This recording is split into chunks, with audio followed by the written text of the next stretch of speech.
पर उर्दू अखबार में कुरान मजीद भी लिखा होता है, इसलिए उर्दू अखबार और मुकद्दस रकम को किसी भी कारोबार में ना लगाया करो।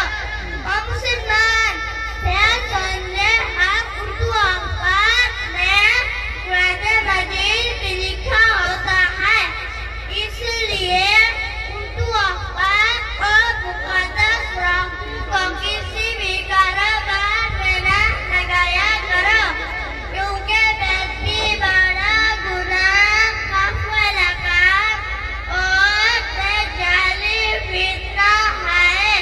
अगर अदब ना किया तो हम बर्बाद हो जाएंगे।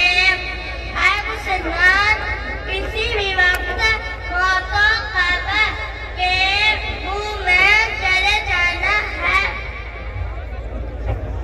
दोस्तों बैठो, इंतजामिया जिथों तो लंघन का टाइम है, इंतजामिया की कर रही है, रास्ता दे दो। बैठो बैठो, कोई बंदा स्टेज वाले ना भी, इंतजामिया सिक्योरिटी वाले बंदे मुकम्मल